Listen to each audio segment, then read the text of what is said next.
Trump opens fire on the UK economy again, this time in response to the arrest warrant issued for Netanyahu by the ICC. The ICC judges stated that there were reasonable grounds to believe Netanyahu and Gallant were criminally responsible for acts including murder, persecution, and starvation as a weapon of war as part of a widespread and systematic attack against the civilian population of Gaza.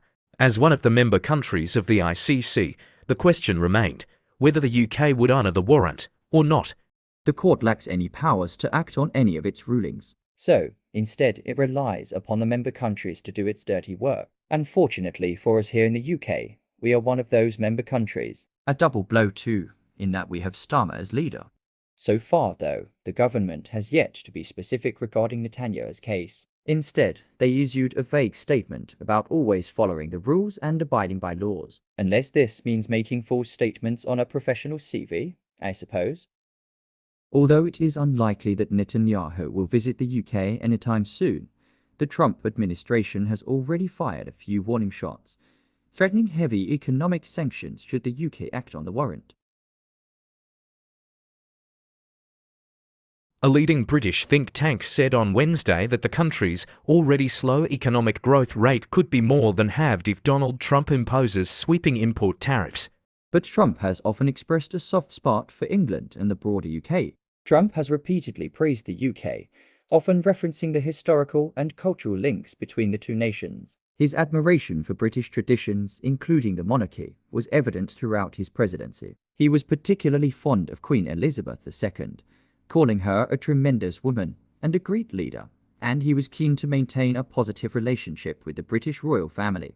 While Trump expressed admiration for the UK, this soft spot was also marked by a transactional nature, as his policies toward the UK were often driven by economic interests and geopolitical considerations, including securing favourable trade terms. However, the admiration was balanced with a pragmatic approach, as Trump's actions often aligned with his broader America First agenda, which could sometimes put pressure on the UK in terms of trade and foreign policy. Trump's America First policy had a complex impact on the UK. On the one hand, it presented opportunities for the UK to renegotiate trade agreements and strengthen its ties with the US post-Brexit. On the other hand, it created challenges, particularly in terms of trade tariffs, defence spending expectations, and the broader global geopolitical context. While the UK maintained a special relationship with the US, the Trump administration's unilateralism and protectionism often required careful navigation to ensure that British interests were safeguarded. Keir Starmer's decision to publicly commit to honouring the ICC arrest warrant for Benjamin Netanyahu has already begun to fray the UK's relationship with the United States, particularly as tensions mount in anticipation of a potential Trump administration response. By firmly aligning with the ICC, Starmer has underscored his commitment to international law and human rights. But this move has come at a significant political cost and is seen by some as another misstep in his leadership. The UK has long valued its close diplomatic and economic ties with the United States, often referred to as the special relationship. This bond, traditionally grounded in shared values, historical alliances, and economic partnerships, has weathered various global and political shifts. However, Starmer's firm stance on the ICC's warrant for Netanyahu has created a notable fissure. The decision signals a clear divergence from the United States' typically supportive stance toward Israel, especially under leaders like Donald Trump who have championed Netanyahu's policies. By affirming his intent to comply with the ICC's warrant, Starmer has positioned the UK in a leading role for upholding international justice, but at the risk of alienating a crucial ally.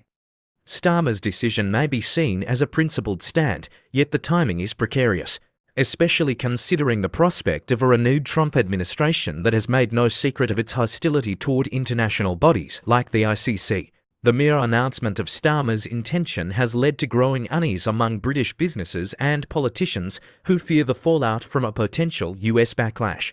Although no economic sanctions or tariffs have been enacted by Trump as of yet, the threat looms large. Trump's previous statements about destroying the economy of any country acting against Israeli interests have raised the stakes, putting pressure on Starmer's government to manage an increasingly fraught economic relationship.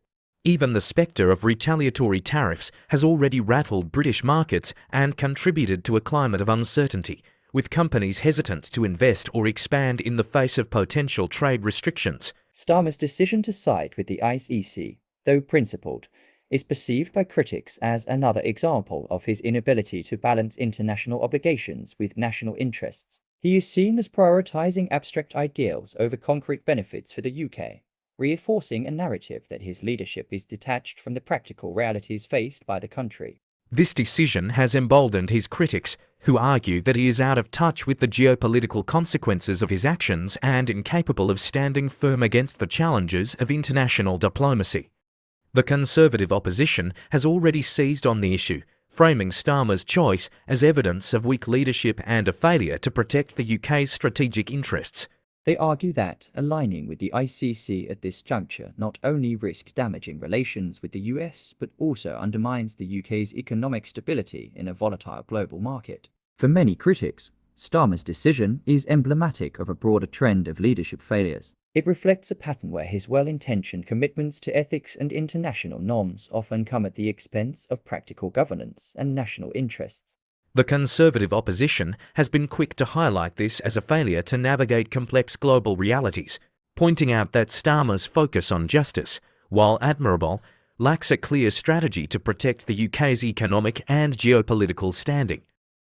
While Starmer's stance has found support among those who champion international law and accountability, the fallout has been undeniable. His decision has created a charged atmosphere in British politics, where questions about the UK's future direction, whether toward closer links with Europe or reaffirming its historic transatlantic partnership, are front and centre. Ultimately, Starmer's move to uphold the ICC arrest warrant for Netanyahu is a gamble.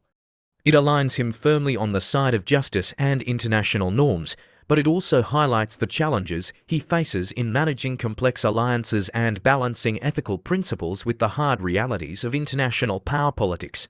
For now, the decision has cast a shadow over his leadership, raising questions about his ability to navigate the pressures of global diplomacy while maintaining domestic and economic stability.